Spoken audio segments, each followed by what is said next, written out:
এতক্ষণ ধরে আমাকে বাংলা শেখাচ্ছিল, এখন আমি হিন্দি শেখাচ্ছি।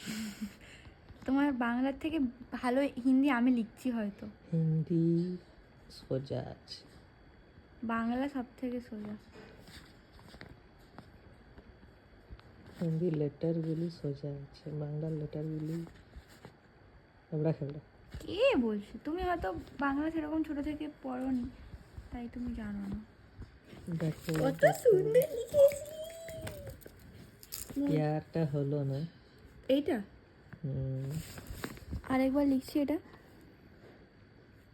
ওই রকম না, দেখাও। না দাঁড়া, প থাকবে, প আধা, যেমন হিন্দিতে প, এটা প, এটা অর্ধেক থাকবে প, তারপরে ইয়, এটা ইয়ো। ইয়, এটা হচ্ছে ইয়। হিন্দি লেখা খুব কঠিন গাইস।